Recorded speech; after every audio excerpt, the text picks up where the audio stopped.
United Airlines kartą pamiršo išlaipinti akląją moterį iš lėktuvo.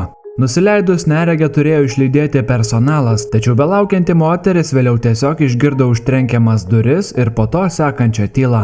Ji garsiai pašaukė pagalbos, tačiau niekas neatsakė. Ją išgelbėjo po kiek laiko išklydęs darbuotojas. Rinkdamas mokesčius, Danijos karalius Kristianas IV į uostą atplaukiančių laivų kapitonų prašydavo patiems įvertinti savo krovinius. Nuo tos vertės ir buvo skaičiuojami mokesčiai be papildomo audito, kas sutaupė laiko ir apėjo nemažai nepatogumų. Tačiau su viena sąlyga, kad karalius turėjęs teisę nupirkti visus krovinius už būtent tą nurodytą kainą, bet kada ir nepranešęs, taip išvengiant sukčiavimo. Pasibaigus teletabių filmavimams, žymiosios teritorijos, kur vyko vaidinimai savininkas, turėjo sukasti visą lauką ir jį užtvindyti dėl beprotiško žmonių antplūdžio ir įsilaužimų į privačią teritoriją. McDonald's maisto atsiėmimo automobilių langelis buvo originaliai išrastas kariams, kurie negalėjo išlipti iš savo transporto priemonės viešumoje vilkint uniformą. Civiliams tokius langelius buvo galima naudoti tik vėliau. Po didžiausios Ameriką sukrėtusios katastrofos rugsėjo 11-ąją solidarizuodamiesi Afrikos gentis Masai JAV padovanojo 14 karvių. Jiems karvės yra pats brangiausias ir gerbiamiausias padaras bei vertingiausia valiuta. Dėl to Amerika finansavo 14 Masai vaikų stipendijas mokslams kiekvienais metais. Taip pat už visas iš karvių gaunamas pajamas skyrė vaikų išsilavinimo fondui. Vėliau ši karvių banda padvigubėjo.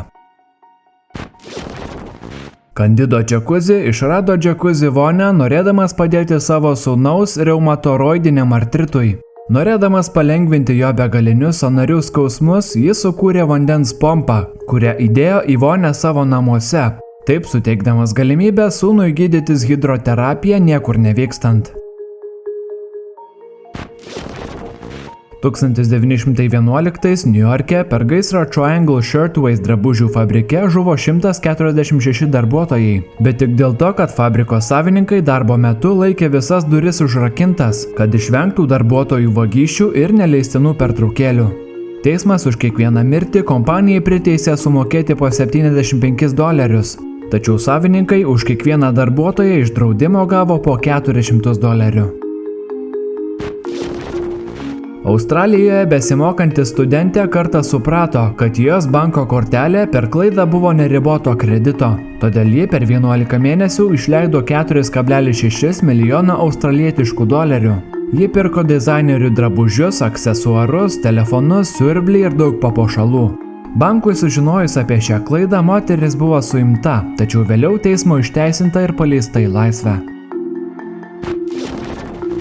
Pitagoras buvo itin keistas žmogus. Nors Pitagoro teorema pavadinta jo vardu, nėra jokių įrodymų, jog jis ją išrado. Kad jis ją sugalvojo, skleidė jo sukurtas filosofijos kultas. Mat Pitagoras buvo sektos lyderis, kuris sakė galintis kalbėti su gyvūnais, keliauti laiku, be galo nekentė fava pupelių ir net turėjo joms fobiją. Kulto nariai jį laikė dievu. Iki šiol nėra žinoma, kaip jis mirė, nors teorijų begalės. Žinoma, kad tai nebuvo įprasta mirtis, kadangi jis vis įsiveldavo į keisčiausias dramas.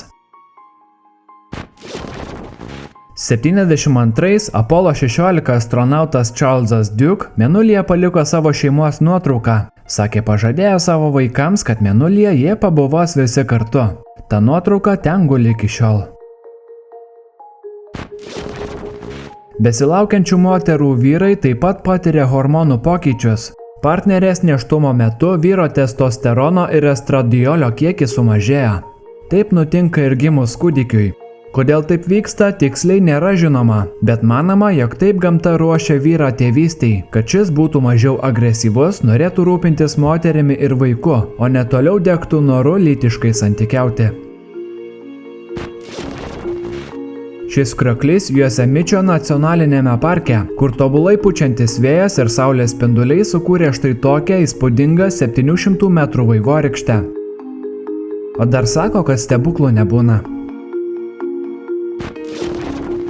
Kurmiai taip gerai įgūdę kastis po žemę, kad išlindę į dienos šviesą labai prastai ir sunkiai vaikšto. Atrodo, lyg bandytų kastis pro orą. 5 metus 80 žmonių komanda rinko virš milijono nepfila vorų, iš kurių išgavo užtektinai šilko sukurti rečiausią apsiaustą ir medžiagą pasaulyje – auksinio šilko apdarą. Didelių laivų itin gilus kylis, todėl prieplaukų dugnas dažniausiai būna iškastas labai giliai. Kartais jis būna toks gilus, kad į prieplaukas gali atplaukti net banginis.